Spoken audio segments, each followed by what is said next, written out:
Bonjour, je commence ce cours par un chapitre introductif où il s'agit de présenter un petit rappel sur l'analyse financière. Pas toute l'analyse financière, mais uniquement l'analyse fonctionnelle, l'analyse liquidité et la méthode des ratios. Comme nous le savons tous, le diagnostic financier, c'est une analyse qui porte sur les documents comptables de l'entreprise, ça veut dire le bilan, le CPC, l'état des soldes de gestion, tableau de financement. Donc ce sont ces documents comptables sur lesquels porte l'analyse ou bien le diagnostic financier. Commençons par l'analyse fonctionnelle. L'analyse fonctionnelle, c'est une analyse qui porte sur un bilan, mais un bilan qui est condensé, ça veut dire un bilan établi en grande masse. Le point de départ, c'est un bilan comptable comme celui-là, mais qu'on va le retravailler pour ne garder que les grandes masses. On va garder à l'actif la masse de l'actif immobilisé, au passif le financement permanent. Nous savons tous de quoi est composé ce financement permanent. Et à l'actif circulant, on va garder l'actif circulant d'exploitation et hors exploitation, et au passif, le passif circulant d'exploitation et hors exploitation. Je n'ai pas mentionné ici la trésorerie nette, parce qu'on va le voir, la trésorerie nette, il découle en fin de compte comme étant un résultat, une résultante de tout ça. C'est une analyse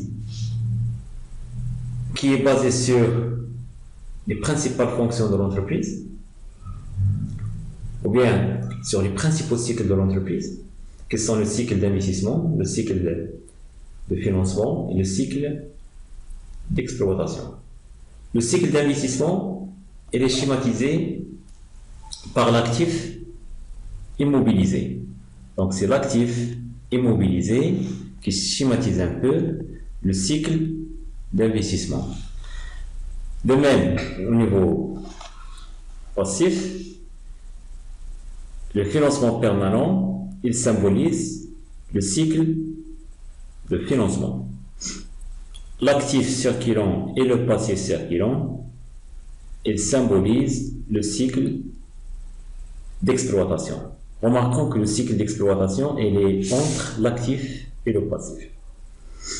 Donc, derrière cette présentation fonctionnelle, il y a cette notion de fonction tout d'abord, les principales fonctions ou les principaux cycles de l'entreprise. Cycle d'investissement, cycle de financement et cycle d'exploitation. La particularité du cycle d'exploitation, c'est qu'il est entre les deux. Donc, cette vision du bilan est basée sur une présentation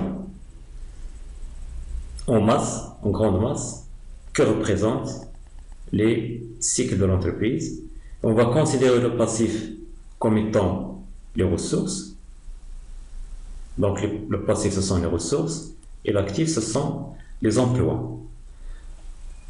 Et ce qu'on va voir maintenant, c'est comment le passif, les ressources et les emplois vont interagir durant un exercice donné. Donc l'analyse va être faite à partir d'un bilan en fin d'exercice.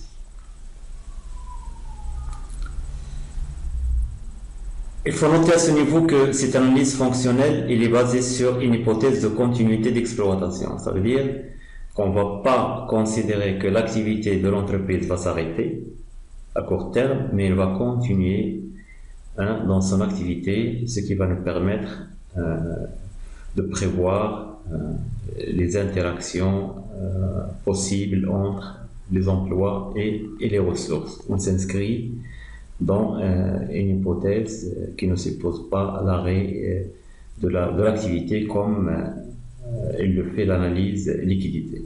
Donc l'analyse liquidité se base sur l'hypothèse contraire, ça veut dire il suppose que l'activité va s'arrêter et alors là les outils et les objectifs ne sont pas les mêmes.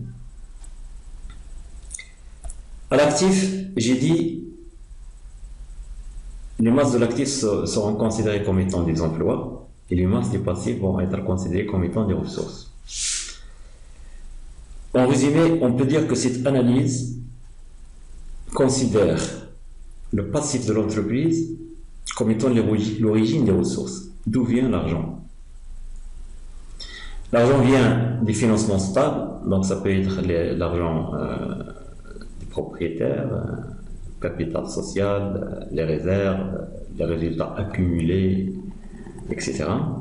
Ça peut être aussi un financement à long terme, donc ce sont des dettes financières, mais ces ressources peuvent aussi provenir des cycles d'exploitation, ce sont les dettes d'exploitation, donc ce sont des ressources, crédit des fournisseurs par exemple, c'est une ressource, c'est de l'argent qui va rester dans le cycle d'exploitation de l'entreprise.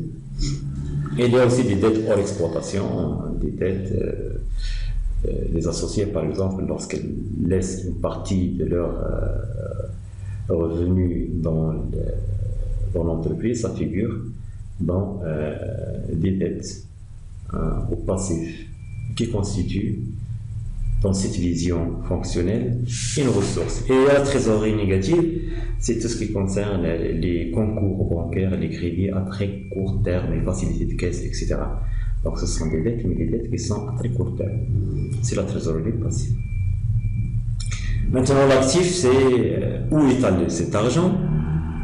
Cet argent peut être utilisé pour réaliser des investissements, donc c'est l'actif immobilisé. Aussi, ça peut être utilisé pour financer des stocks, des marchandises, etc. Parce que les marchandises en stock, une fois d'achat,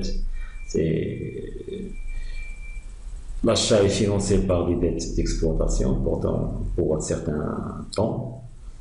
Ça dépend des délais fournisseurs. Mais une fois cette marchandise est mise sur le processus de transformation, donc il faut payer des charges, les charges fixes, les charges variables, salaires, CNSS, etc. Donc là, ce sont des charges que l'entreprise va supporter durant son cycle d'exploitation. Il y a aussi l'actif circulant hors exploitation. Parfois, l'argent est utilisé dans les titres et valeurs de placement, donc ça n'a rien à voir avec l'exploitation, c'est un placement. Donc ça ne concerne pas l'exploitation, mais quand même, c'est un emploi. Et il y a aussi les disponibilités, c'est la caisse. Donc l'argent en caisse, c'est un emploi d'une ressource qui provient d'une source ou d'une autre, en tout cas, elle provient de l'actif. Et justement, cette analyse financière va nous montrer d'où est venu l'argent, où est-il allé, où est-il investi. Donc c'est la comparaison maintenant entre les postes, les masses du passif et les masses de l'actif qui va nous montrer l'équilibre ou le déséquilibre financier de l'entreprise. Une particularité des trois cycles de l'entreprise, c'est que le cycle d'investissement et le cycle de financement sont des cycles longs. Ça veut dire de temps en temps, l'entreprise réalise un investissement. De temps en temps, l'entreprise cherche un financement bancaire. Donc, c'est pas toujours. Par contre, le cycle d'exploitation, c'est un cycle court. C'est un cycle court. Il se déroule à très court terme. Donc, il symbolise l'activité normale de l'entreprise. Donc, durant tout ce cycle, l'entreprise doit débourser au niveau de l'approvisionnement, au niveau de la production et au niveau de la commercialisation. Donc c'est un cycle qui nécessite un financement sur plusieurs opérations. Donc c'est à ce moment-là, tout le cycle jusqu'à ce point-là est financé par l'entreprise. Donc tout ce cycle-là, toute cette partie-là, il faut chercher comment la financer parce que les clients vont régler par la suite. Et ça crée un problème de gestion à court terme de l'entreprise. Donc là, c'est la particularité des cycles d'exploitation qui est à cheval entre l'actif et le passif, entre les emplois et les ressources. C'est un cycle qui se déroule à court terme et c'est un cycle qui consomme les moyens de financement. Donc, l'objectif et les outils de l'analyse financière fonctionnelle, donc il s'intéresse à l'équilibre financier. Il va comparer entre les emplois et les ressources. Il va comparer entre les emplois et les ressources. Ou bien il va nous permettre de répondre à la question comment les ressources qui ont été mises à la disposition de l'entreprise pendant une certaine période ont été utilisées. Comment les ressources ont été utilisées. Donc, l'interaction entre le financement permanent et l'actif immobilisé et l'actif circulant et le passif circulant va nous permettre de dégager la trésorerie. On va voir ça comment, parce que toute l'analyse est centrée sur l'équilibre financier et l'équilibre financier, c'est comment les ressources ont été utilisées. Est-ce qu'il n'y avait pas une sous-utilisation des ressources mises à la disposition de l'entreprise? Est-ce qu'il ne fallait pas financer, par exemple, l'actif circulant par d'autres moyens que par la trésorerie passive, etc. Donc, cette analyse permet de faire ça. Surtout si on compare la même entreprise à partir de plusieurs bilans. Donc, on compare l'entreprise dans le temps, on peut tirer une information pertinente sur sa politique de financement et sa politique d'investissement. Maintenant, on peut même comparer l'entreprise dans l'espace, ça veut dire avec d'autres entreprises du même secteur. On peut voir quelle est la politique qui a été poursuivie par chaque entreprise en ce qui concerne ses investissements et son financement et ses financements. Cette analyse va donc nous permettre de calculer un certain nombre d'indicateurs. C'est le fonds de roulement net global. Donc, on prend le financement permanent moins l'actif immobilisé, on dégage le fonds de roulement. On calcule aussi le besoin en fonds de roulement. Donc là, on peut faire la différence entre besoin en fonds de roulement d'exploitation et besoin en fonds de roulement hors exploitation. Il s'agit tout simplement de délimiter les masses sur lesquelles on va travailler. Généralement, on prend le BFR global, donc on ne fait pas de différence entre ce qui est d'exploitation et ce qui est hors exploitation. Mais c'est pour affiner l'analyse, il faut entrer un peu en détail, surtout si les postes hors exploitation sont importants dans le bilan d'une entreprise. Si c'est normal, donc l'analyse aura les mêmes résultats. L'égalité fondamentale, c'est que le fonds de roulement moins le BFR nous donne la trésorerie nette. Donc on remarque à ce niveau-là que la trésorerie nette, trésorerie active comme la trésorerie passive, ce n'est que le résultat de l'interaction entre les trois cycles de l'entreprise. Donc ça dépend comment les interactions ont été réalisées, ça nous donne la trésorerie nette qui est trésorerie active moins trésorerie passive. On va voir ça à ce niveau-là. Donc une interprétation économique entre ces trois cycles. Nous avons la première égalité, c'est que le fonds de roulement est égal au BFR. Donc remarquons à ce niveau-là que lorsque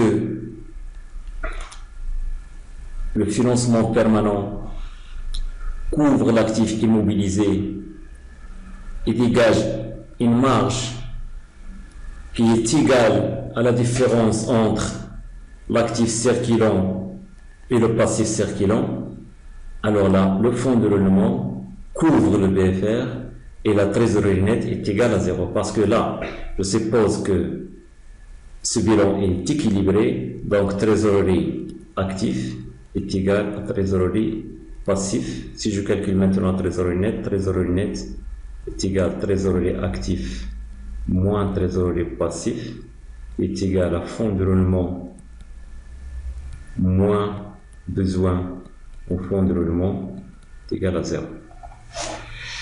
Parce que là, on est juste, on est dans l'équilibre.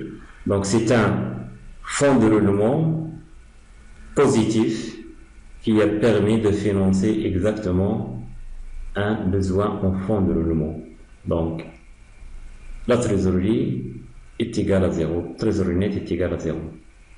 On tombe toujours sur cette égalité si le fonds de roulement est égal au BFR, donc trésorerie est toujours égale à 0.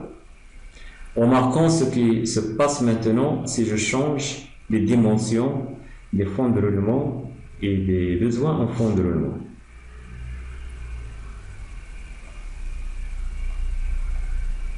Donc, notre situation, c'est celle-là. Je vais arrêter cette présentation comme ça.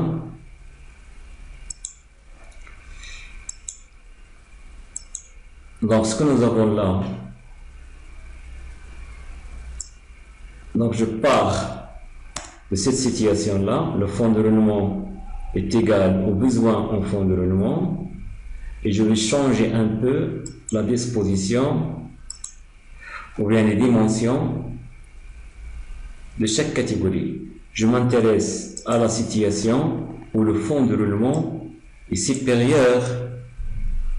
Le fonds de roulement est supérieur au BFR.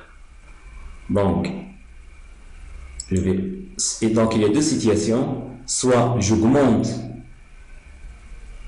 mon fonds de roulement, soit je diminue mon besoin en fonds de roulement.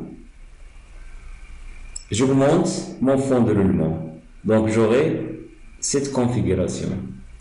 Là, l'équilibre n'est plus là. Ça veut dire qu'il reste une petite marge pour faire l'équilibre. Cette marge, ce n'est que la trésorerie active. Donc ce qui va faire l'équilibre là, c'est la trésorerie active.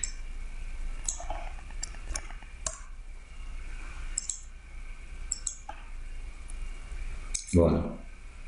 Donc, si le fonds de roulement est supérieur aux besoins en fonds de roulement, l'entreprise dispose d'une marge de sécurité et dégage des disponibilités qui vont se retrouver employées, si vous voulez, dans la trésorerie active. Donc, si le fonds de roulement est supérieur au BFR, la trésorerie active est supérieure à 0. Disons, la trésorerie active est supérieure à 0, c'est la trésorerie nette qui est supérieure à 0. Donc, c'est trésorerie active moins trésorerie passive supérieure à 0, ça veut dire qu'il y a de l'argent en caisse. Regardons maintenant la situation inverse. Donc, je pars toujours de la situation d'égalité. Fonds de roulement est égal au BFR et je vais essayer maintenant,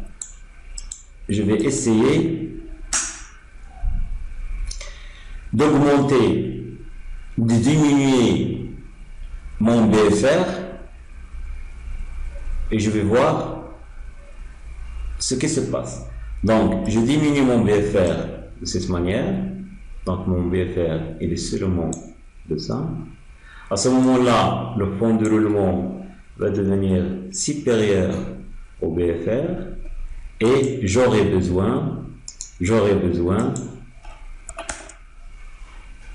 de quelque chose pour faire l'équilibre. Ce quelque chose n'est que la trésorerie active. Donc, je tombe dans la même situation. Si le fonds de roulement est supérieur au BFR, la trésorerie nette est supérieure à 0. Ça veut dire que l'entreprise a dégagé un fonds de roulement très positif qui couvre tout le BFR et qui dégage les disponibilités qui vont se retrouver en caisse. Voyons maintenant le cas inverse. Ça veut dire lorsque le BFR est inférieur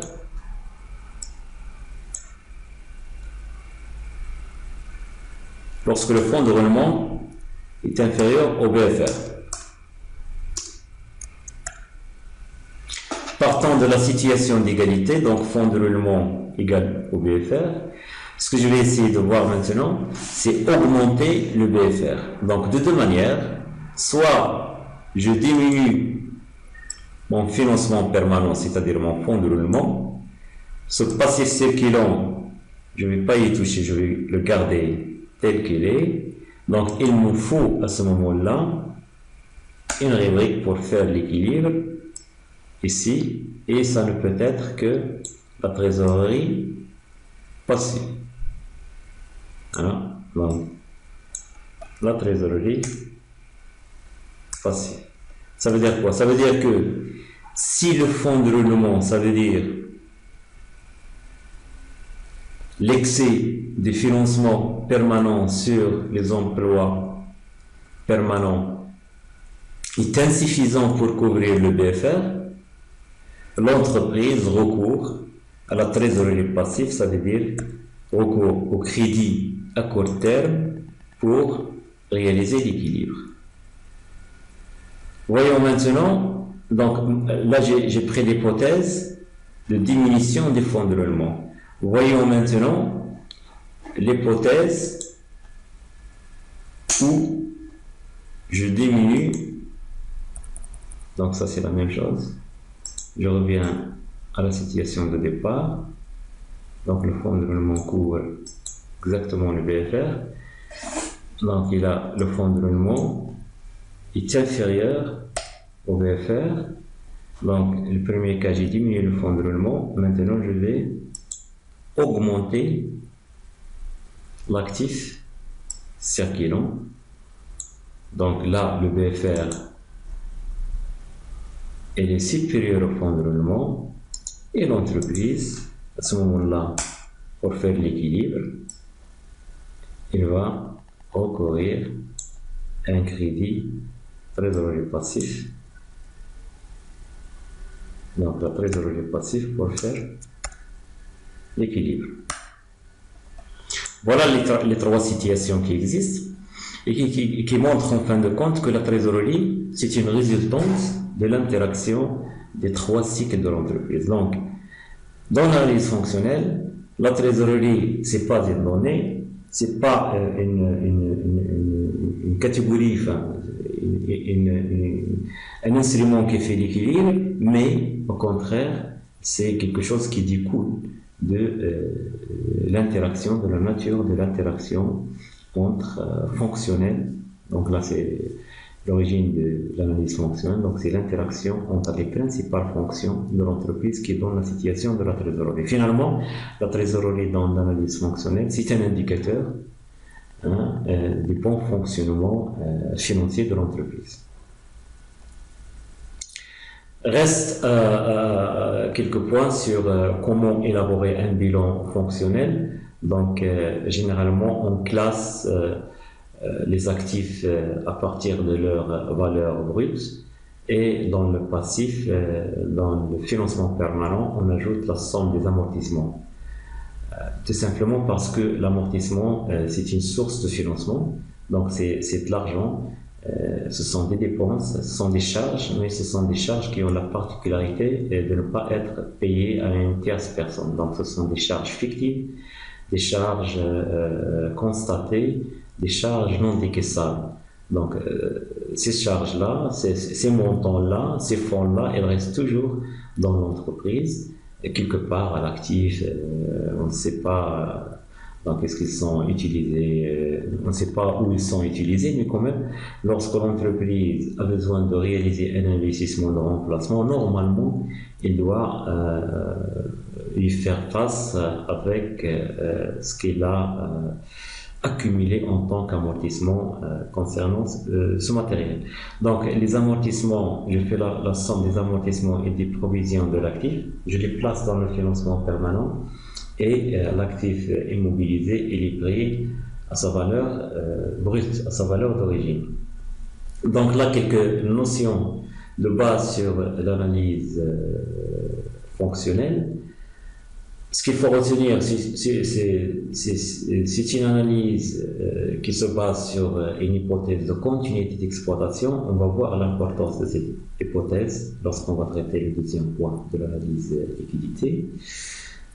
C'est une analyse qui porte sur un bilan classé en grande masse, et le seul retraitement qu'on porte au bilan comptable, c'est qu'on prend les amortissements comme étant une source de financement permanente, une ressource de financement permanente, et l'actif immobilisé, on le prend en sa valeur brute. Et on s'intéresse à l'équilibre financier calculé à travers quelques agrégats, notamment le fonds de roulement, le besoin en fonds de roulement et la trésorerie nette. Le plan comptable marocain, c'est un plan comptable fonctionnel. Il n'y a pas de retraitement à faire si ce n'est ce classement des amortissements. Et dans le plan comptable, vous avez comment, à travers cette analyse, à travers les bilans financiers, les bilans fonctionnels, on trace le tableau de financement qui, lui, il donne une vision plus dynamique des flux d'investissement et d'amortissement.